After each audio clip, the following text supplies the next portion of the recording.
Salut à tous, c'est Steven et aujourd'hui je vous parle de Oxo 2, la version iOS 7 qui vient d'être disponible sur Cydia.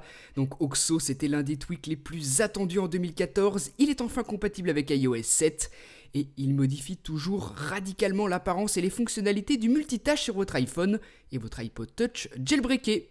Maintenant, en glissant à partir du bas comme ceci, voilà ce qui s'affiche, ce que l'on appelle le multi-center, une combinaison du multitâche d'iOS 7 avec le centre de contrôle. Vous avez toujours ici vos applications qui tournent en tâche de fond et c'est très facile de switcher de l'une à l'autre. Il vous suffit comme ça de tirer sur le petit aperçu et on a une super animation de transition ajoutée à Oxo 2 lorsque vous passez d'une application à une autre. Donc soit vous appuyez sur l'aperçu, soit vous le tirez vers le bas comme ceci et c'est vraiment sympa. Ensuite, bien entendu, vous avez toujours la possibilité de supprimer vos applications qui tournent en tâche de fond, donc de la manière classique avec iOS 7, simplement comme ça en glissant du bas vers le haut pour les supprimer. Donc soit vous le faites une par une, soit vous en prenez plusieurs à la fois, vous les glissez vers le haut et elles se quittent.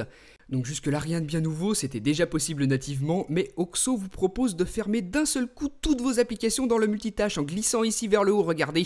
Vous voyez que les petits aperçus se calent derrière le springboard et ce petit bouton apparaît ici vous proposant de tout quitter d'un seul coup. Donc j'appuie dessus et hop, le multitâche se vide, comme ça toutes les applications qui tournaient en tâche de fond sont supprimées. Ensuite, vous avez vu que le multitâche a fusionné avec le centre de contrôle d'iOS 7. Sur le dessus, on retrouve AirDrop, AirPlay et les raccourcis pour les réglages système où on peut par exemple activer et désactiver le Bluetooth. Alors que sur le bas de l'écran, on retrouve les raccourcis pour les applications, la torche, l'horloge, la calculatrice, l'appareil photo, en plus des contrôles musicaux qui ont un tout nouveau design. Maintenant, voilà comment ça se présente, encadré par les deux petits cercles pour la luminosité et le contrôle du volume, on a le bouton play, pause et l'avancer et reculer, donc ça accessible depuis n'importe où bien évidemment. Et en cours de lecture, regardez ce qui s'affiche ici. Le titre de la musique et de l'artiste défile avec juste en dessous le contrôle de l'avancée. Et si on appuie sur le titre, hop, c'est la pochette de l'album qui s'affiche en plein écran, la pochette de l'album de la musique que vous êtes en train d'être joué. Donc c'est vraiment sympa, ça donne vraiment un style original. Et vous voyez qu'avec des gestes de glissement soit vers la droite, soit vers la gauche, vous pouvez très facilement passer à la musique précédente ou suivante. Donc voilà comment ça fonctionne, en plus des deux petits boutons circulaires plutôt sympas, le contrôle de la musique a totalement été repensé. Tout ça est très bien intégré et si on se rend dans les réglages, dans la section dédiée à Oxo, ici on retrouve d'autres options de personnalisation. En désactivant le multi-center, on utilise le control center classique d'iOS 7 et en cochant Hot Corner, vous allez pouvoir glisser du bas vers le haut comme ceci pour quitter l'application dans laquelle vous vous trouviez. C'est super simple, hop, elle se ferme, un geste très intuitif et vraiment pratique lorsqu'on utilise son iPhone à une main. Pour finir, le Quick Switcher, donc en l'activant, j'ai maintenant trois possibilités. Je glisse ici, je quitte mon application, je glisse au centre, j'affiche le multi-center et si je glisse à gauche, regardez ce qui s'affiche. C'est ce que l'on appelle le Quick Switcher, un aperçu de vos applications qui tournent en tâche de fond et auxquelles vous pouvez très facilement accéder comme ça en glissant.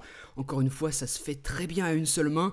On peut super facilement passer d'une application à une autre ou simplement regarder le contenu d'un petit coup d'œil, puisque les aperçus s'affichent quasiment en plein écran, c'est vraiment super bien fait. Par contre, vous avez peut-être remarqué que par défaut, il affiche simplement les 6 dernières applications du multitâche, mais en activant cette option, je vais pouvoir en afficher la totalité, regardez. Donc c'est vraiment bien conçu, si vous voulez peu d'applications c'est possible, et beaucoup aussi. Donc cette dernière option que je viens de vous montrer, on la retrouve dans les réglages de Oxo et dans le menu des options avancées ici. On peut par exemple choisir l'affichage minimaliste suivant certaines conditions, donc soit toujours, soit lorsqu'aucun média n'est joué, soit lorsque AirPlay n'est pas détecté ou encore lorsque AirDrop n'est pas activé non plus.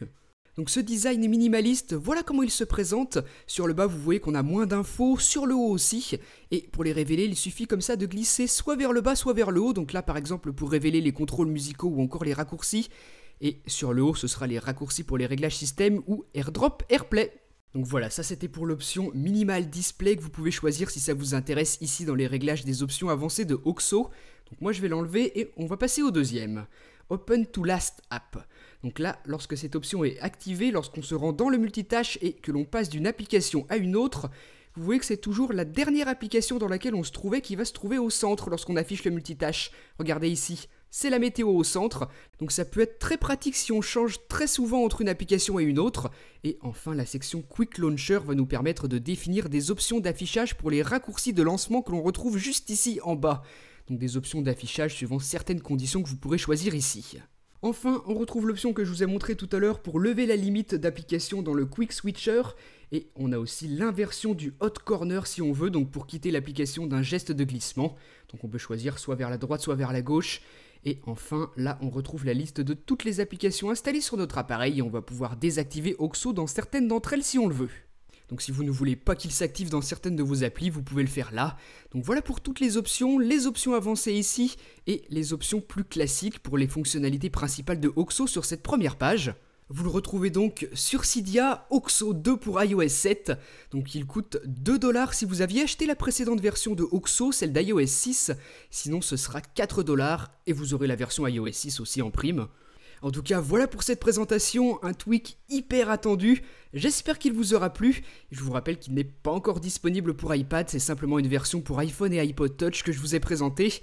Donc dites-moi ce que vous avez pensé de tout ça dans les commentaires, et moi je vous dis à très bientôt pour une prochaine vidéo. Salut!